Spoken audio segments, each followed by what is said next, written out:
Welcome, everybody. Summer camp time. I hope we can deliver some fun new information that people are not aware. And for those that are geniuses and know all this stuff, I hope this is a refresher. And we're going to dive right in. So, Summer Camp presents AJO B2B and B2C.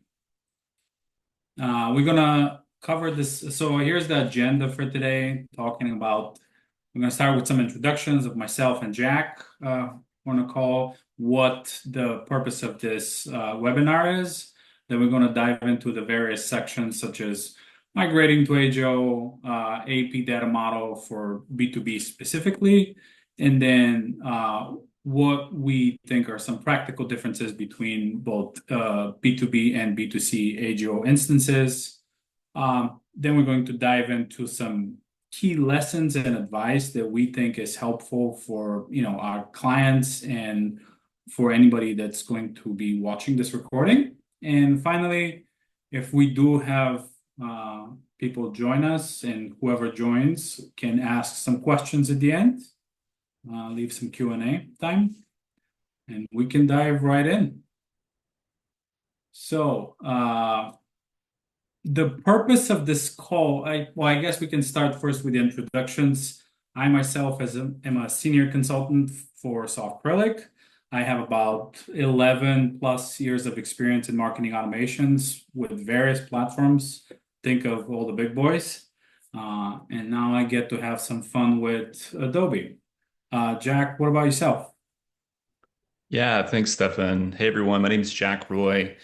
I'm a MarTech architect and digital strategist over at Softcrylic as well. I have uh, many years of experience in, journey orchestration, optimization, data architecture on the CDP side. I used to work for Adobe Consulting, and the focus of this call is primarily around AJO. So excited to bring some context from my experience there. And yeah, I mean, Stefan and I have been involved in many AJO implementations at this point across different industries, both B2B, B2C, what Adobe calls B2P, which is essentially business to person. So those industries or clients that have that, specific model, it could be helpful to get that skew. But yeah, really excited to talk to you guys today about, why we're seeing organizations migrate to AJO, both types, B2B and B2C. We're going to share some real world insights from our projects and talk about how AEP's B2B data model can influence orchestration in a good way. Um, so yeah, Stefan, sorry, I handed it back to you. No, no, you're good. Yeah, we're definitely gonna have some spotlight on like some of the standout features for AJO B2B, and then like we said earlier, into talking about the agenda, we're gonna have some key advice and how we help our clients get this underway and be successful. So we're going to dive straight in, and we're going to talk a little bit about migrating to AJO. And I think specifically, Jack, we want to cover like what are the driving factors really for clients migrating to AJO? Like Yeah. one thing that I always it comes to mind is these legacy systems and how they sort of fail to evolve with the current times, current technology, and how these they're these legacy systems and the way that data is structured there, it doesn't necessarily work anymore. Yeah. Yeah. What we're seeing is a lot of the legacy orchestration tools are, like Stefan said, failing to adapt to the need for identity resolution built into a journey orchestration tool, right? The need for real-time activation out of campaigns and journeys that you're building inside of these tools. Um, and even more fundamentally, I mean, the data ecosystem has changed over the last, 5-ish years, where we simply have less data to work with when it comes to activating and creating campaigns, and some legacy systems have issues, are still having issues with that change. Um, I mean, there's a lot to talk about in here, For but sure, yeah. I yeah, think, it's a good point to like focus on the data piece because I feel like a lot of legacy systems have had this sort of disjointed approach to accumulating data from all various sources. And the type of data and the data structure that comes together just becomes this almost like scrambled eggs type of situation where it doesn't work in the right, long run. right. And that I think that's like the beauty of AJO and like AEP, for example, is because you have this unified data approach and data structure that you can, bring in your different data sources, but it stays in like a, you know, unified approach inside Yeah, AEP. no, 100%, 100%. And I think the caveat there is, obviously this comes with, because you get access to this idea of like a real-time updated profile, a unified profile, essentially like a complete representation of your customers in the tool that you're going to be using to talk to your customers in a marketing context. The caveat is, um, you have to build that. Like, it has to be built and maintained inside of AEP. And that is a large effort, I would say. Um, Certainly something that we've seen many customers see successful implementations of AEP and AJO, but it's not like a, uh, you Walk know, in the park. switch that you flip. Yeah, exactly. So this transition phase is very important, because it's not just turning on AJO and like uploading some data sources. You have to build a full, usually, XDM or experience data model inside of AEP that feeds the profiles so that we can use those profiles and the events stored on those profiles for activation. Uh, Yep. yeah, it's pretty important. And I feel like what we've seen in terms of learnings from various projects that we have been, working on with our, numerous list of clients is get it right in the beginning. Make sure you have the right teams involved. Make sure you have those frank discussions of, and I feel like you're gonna touch this towards the end on some of these key recommendations that we have. But start small, aim small, like they said in The Patriot. Right. Anyway, 100%. movie reference here. Sorry. No, 100%, you're right. And these recommendations for whoever watches this or is on the call right now, they apply to both B2C and B2B implementations. Um, Really, the difference between B2B and B2C fundamentally is the structure of the data model. Because obviously, a B2B company is very different from a B2C company in the way in Yeah. which data is stored and stitched. But fundamentally, the steps of an implementation are pretty much the same. So this is all encompassing across whether you decide to go with B2C or B2B or some Frankenstack version of both. Combination of both. Yeah. So Sure. Yeah, absolutely. Um, and I think, in terms of just getting it right early, I think that's like the key piece yeah, because there have been instances where, clients had to start over right. because, they didn't like it wasn't necessarily their fault, but it wasn't a robust enough discussion in the beginning to think through all the caveats, to think through 100%. how is that data going to work for us? How is that data model going to, benefit us?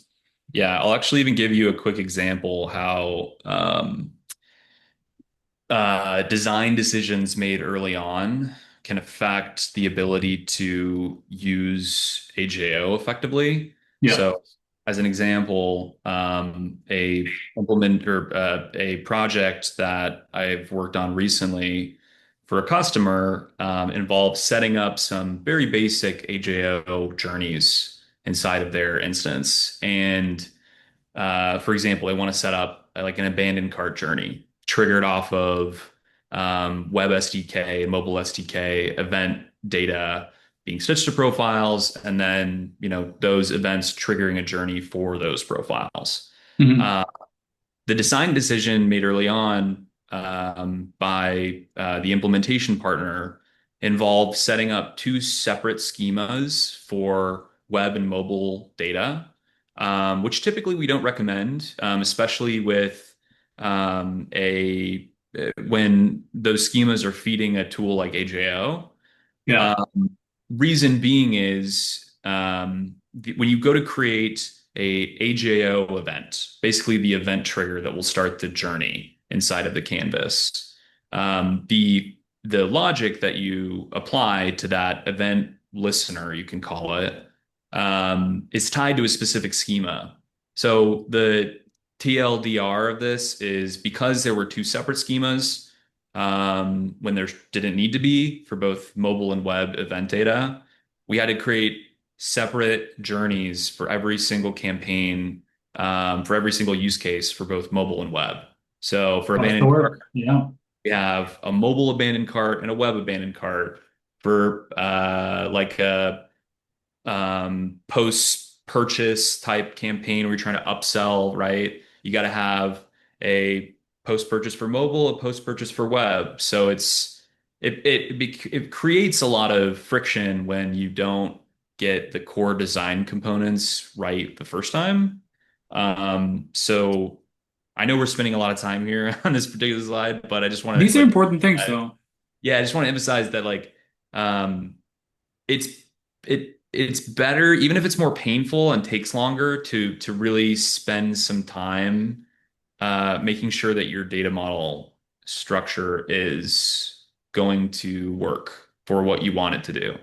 Yeah. Uh, I would recommend spending like the bulk of your time in an implementation project designing the data model with the use cases, with the overall client, marketing vision, context, fueling that those design decisions. So, yeah, it's very important in my opinion.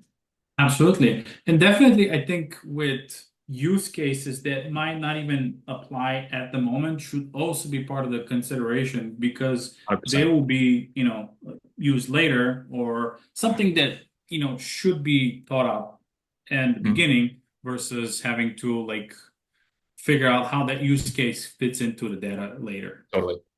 Totally. Absolutely. I agree though that we've been spending a little bit too much on this slide No, I and think it's all stuff. good. I think it's important for people to know. 100%, 100%. Okay, so I think this is a good way for us to dive into the actual data model for B2B. And I think some of the questions here that we thought are important is how much does AEP data model drive the need for like custom solution and the ability for custom solution to be implemented in AJO, which I think that is like the beauty of this platform is it is sort of structured enough in terms of having the schemas, having the XDM data model, but also having the ability to be flexible enough to make changes and apply those changes to various clients' needs. Right. No, I totally agree. And I think the best way to think about the AEP data model for B2B is really as like an extension of the B2C model. Because really all it is you're adding in some additional schema types, some additional classes that you can utilize to model your B2B, like non-person or user specific data, right?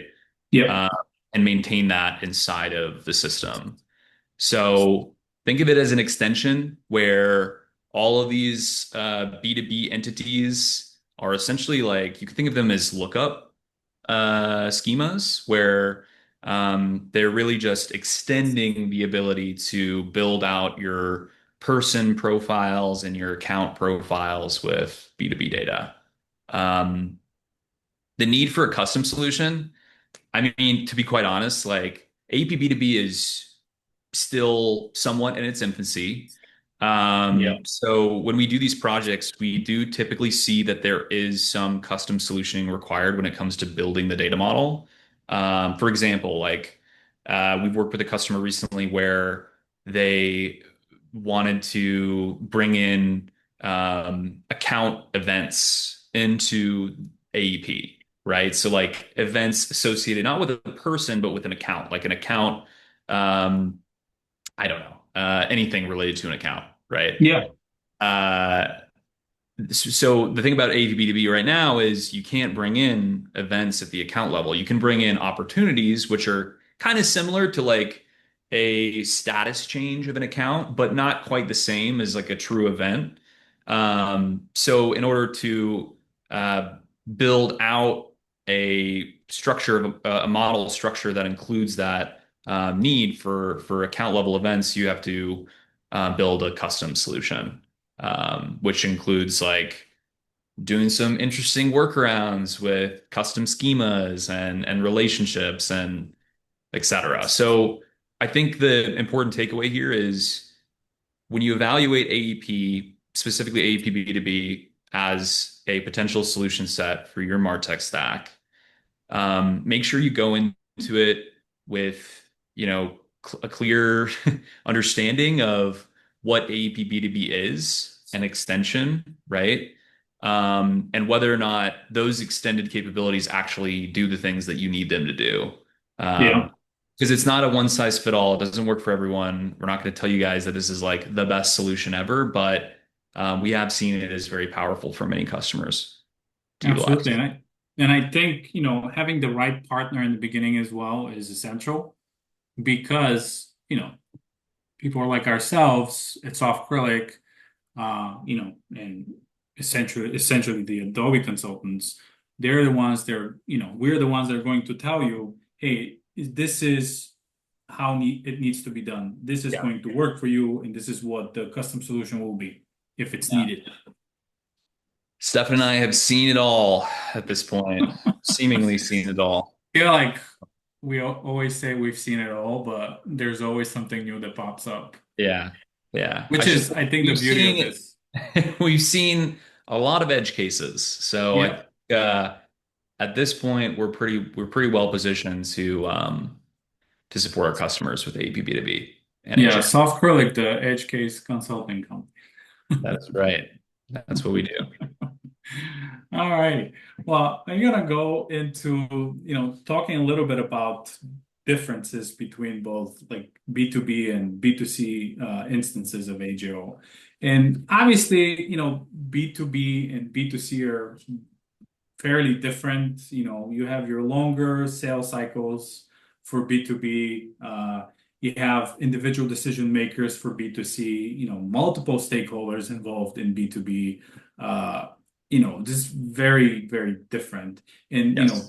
with emphasis on lead nurturing for B2B and, conversion is the goal for B2C. So there's some standout features that, are part of both AJO B2B and AJO B2C. But I think, how does journey orchestration compare in either of the platforms from a B2B lens? Yeah. Yeah, no, it's a good question. I mean, so to take a step back, like AJO B2C was the first version of AJO. Came out, I think, about 5 years ago now, might be a little bit longer. And yeah, AJO is primarily focused on the customer being like an individual person. Yep. Um, AJO B2B has been a focus over the last couple of years to extend Adobe's capabilities into the business to business, company model. I would say feature wise, the biggest differences between the two are that AJO B2B is honestly less of a real-time activation platform at this point. Um, it is focused on like Stefan said, these longer sales cycles. So a B2B customer that we've seen, like they go through potentially months of, you know, uh, before like an initial purchase is even made, right? Yep. So the conversions are much slower. The value of those conversions is very high, right? So Yes. it's important to maintain that relationship within something like AJO B2B, where you can talk to people, talk to specific stakeholders that are making decisions using the buying groups available within H or AEP B2B in the data model itself. Um, AJO B2C is much more event driven. In my opinion, it's much more of a real-time tool at this point. Um, there's a lot of extensibility built directly into AJO B2C because of the custom action approach, which basically allows you to uh, hit any endpoint that will accept AEP data, profile data, within a journey itself. So you can build all these like custom activations, all this really interesting, complex journey decisioning you can build in AJO B2C. In my opinion, AJO B2B has still got a way to go. I mean, it's not featureful yet. I think it's on its way. But fundamentally, what we've seen is really customers buy AEP B2B, and then they maybe do a POC for AJO B2B, realize maybe it's not exactly what they need. So what they decide is, I'm going to buy the AEP B2B data model, and then I'm going to use AJO B2C as my activation point because Yep. AJO B2C can reference B2B objects, meaning like I can store data about my accounts inside of my AEP B2B data sets, right? Yep.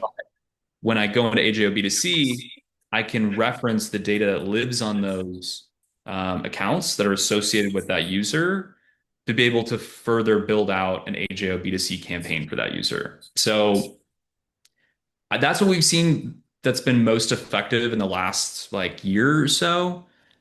Do I expect that to be the most effective strategy forever? Probably not. I think AJO B2B is going to get a lot more strong.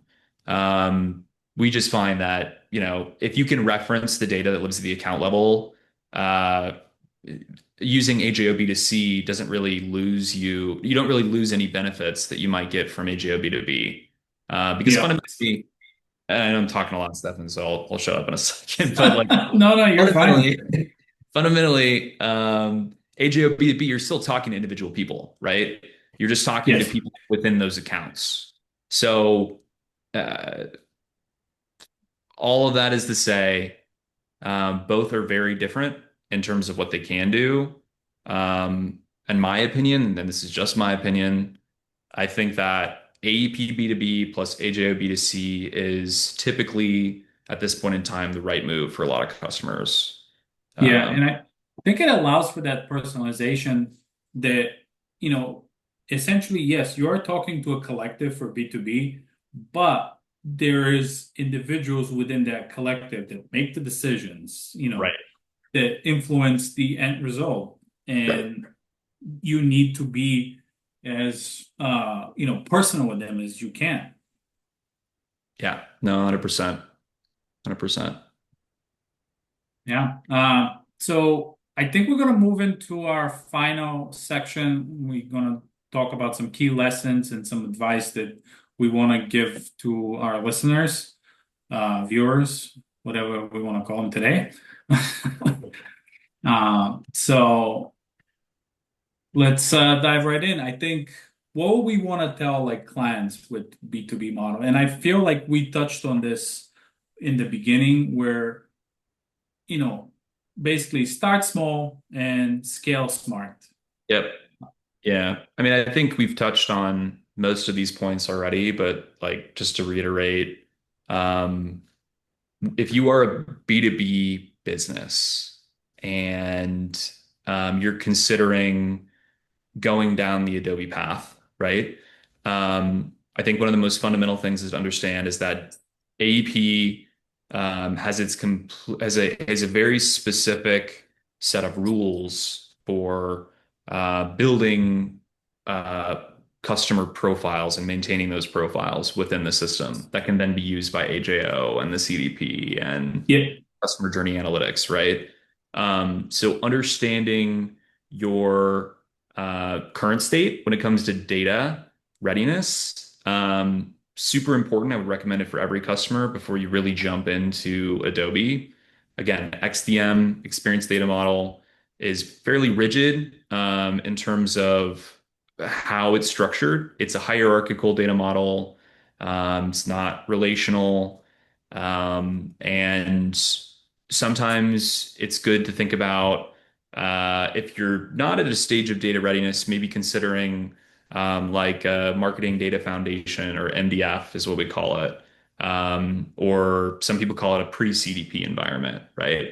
Where you Yeah. kind of stage your data in a way that a system like Adobe or Salesforce or Braze or whatever, marketing vendor that you use can ingest and build customer profiles off of. Uh, Yeah. And I yeah, think knowing that, I feel like we might have worded this wrong, but like platform limitations, not per se, but like understanding how the platform works and what it can deliver to you in a combination with your data requirements and your data future needs yeah, is how you approach this. yeah. I think so. I think platform limitations. Maybe the better way to phrase it would have been like platform guardrails, right? Yes. Adobe is very open and public about the guardrails that they both recommend and sometimes require for certain things. Like, for example, TPS as it relates to ingestion of event data, right? They've got all their guidelines set out for how fast and dense your data should be flowing into AEP before it becomes a problem in terms of overall slowness of the system, right? To do anything. So, I think this point is really just to make sure that you read through that documentation before you maybe jump into a full-fledged implementation and understand like, oh, I actually can't have, 10 layers of nesting in my schemas because Adobe won't allow that, right? Uh, Yeah. just as an example. So just like go through that documentation, make sure you understand what the platform can accept. And what's the That's right where they shine, right? I feel yeah, like yeah, I would say so. documentation within Adobe is Right, tremendously detailed. right. I agree. It's very clear. And if anything's not clear, Adobe sales and consulting can always clarify for us because we've, again, seen a lot of this stuff and worked through a lot of these edge cases with clients before. So we're always happy to help. Yeah, absolutely. Yeah. And then the last one, I mean, start small, scale smart. That's like super buzzwordy, but I think it is true. I mean, it's the whole point is if you're doing an implementation, sometimes it's better to start with like a brief POC where, maybe over a month or two, you work to spin up a use case that you can then, ensure that the system actually works with the data you have, works with the systems that you already have in place, right? Yeah. Um, in general, we always recommend this has been the most successful path that we've seen for customers is if they start small and they don't try and do a full-fledged migration from one system to another, like, without doing a Yeah. holistic POC to begin with. It's Definitely. They got to yeah, make sure that the system can deliver you know, right. what they 100%. require. Absolutely. Yeah. Any integration or setup tips that you can think of? I mean, I know we've listed some of these, like specifically, Yeah. schema-driven design. That's like essential. I mean, that's the bread and butter of AEP and AJO. Yes. Yes. I think I've beat this horse into, a fine mushy pulp, but like dude, the data readiness piece is so important. Schema driven design is just another buzzwordy way to say like um, really focus on the structure of the data to make sure that it's doing the things that you need it to do for your use cases fundamentally, right? Uh, Absolutely. and AEP again, because it is designed around this concept of XDM, it's important to not try and fight against that too much. It's better to follow the best practices of Adobe if you are going to be using these systems. Just makes your life easier.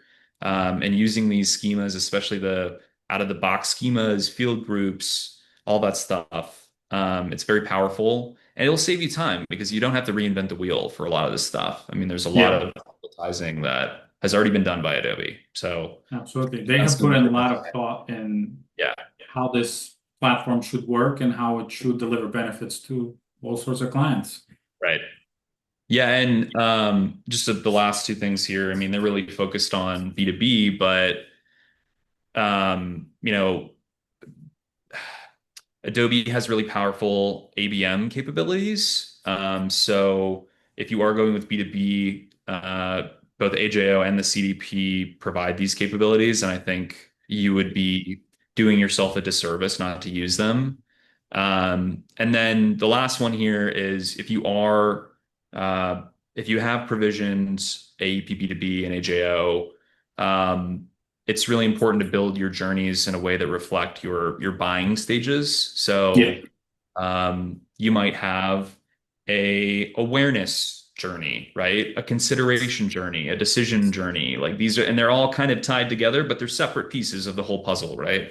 Yeah. Um, don't worry too much about building everything in one canvas when it comes to AJO.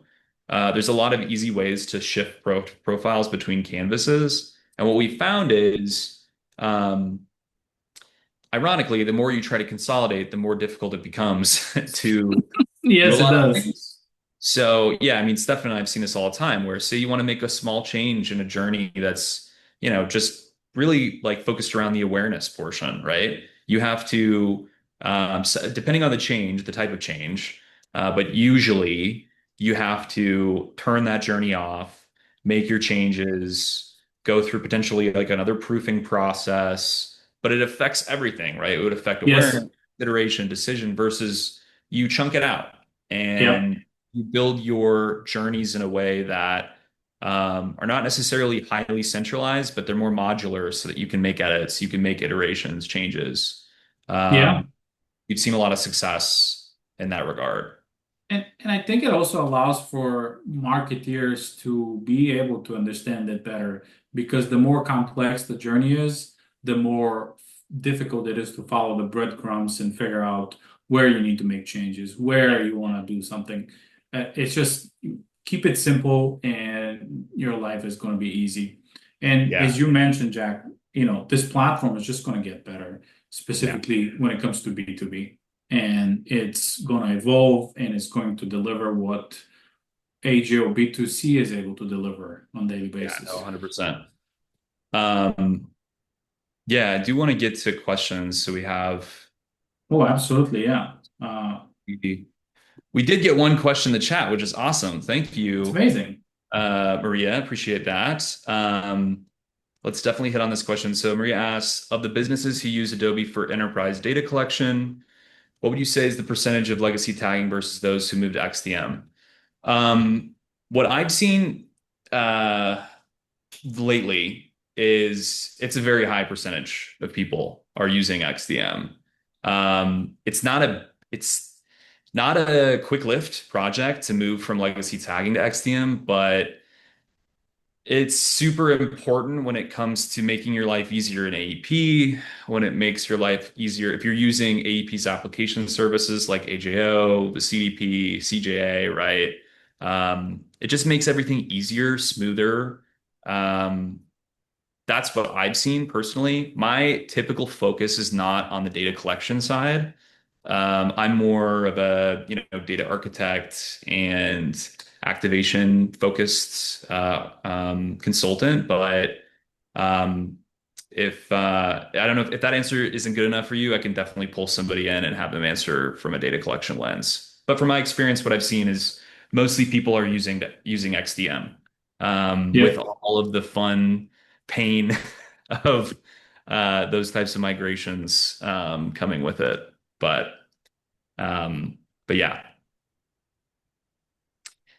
Any other questions? Feel free to drop them in the chat. We can stick around for a couple minutes. If not, it's not the end of the world, but um, you're welcome to reach out to Stefan and I over LinkedIn. Be happy to answer any questions after the webinar. Absolutely, yeah. Yeah. And reach out to any of our team members as well. Like I feel like we're always available. Yeah, like Sam just dropped it in. Perfect. Sam rather. Um, This is a series, and we're going to have different focuses. And it's just, I think there's like five or six that we're doing over the summer. Just something fun and informative for people that join in. yeah. Yeah, we'll be doing, I think, yeah, perfect. There you go. Dropping stuff in the chat. Cheater. Yeah, we've got a schedule of a bunch of different sessions around different areas. There's going to be sessions around data collection, even sessions around project management for these types of projects. We're going to do a couple more implementation sessions with some of our clients. They're going to join us. So definitely stick around if you've got the time. We'd love to Yeah, have you on the coming sessions. and it won't just be myself and Jack. There's going to be other experts Yes. from our company that you can and talk to and like ask questions at the end of all of these sessions. This way, you won't get bored by looking at our mugs all the time. Cool. All right. Any other questions? We really appreciate all the engagement in the chat, and I hope this was informative for everybody. Yeah, thank you, everyone. And if there's no other questions, again, just feel free to reach out to us. There's a soft acrylic email right there, or just hit us up on LinkedIn. Happy to answer one-off messages. And if I can't answer, I can always point you to somebody at soft acrylic who can. So, Absolutely. thank you again for joining. Have Yeah. a great weekend. I know it's only Thursday, but feels like it's coming. So have a good weekend, and we will talk to you on the next session. Yeah. Summer camp will continue, guys. Awesome. Thank you so Thank, much. Have a good thanks, day. everyone.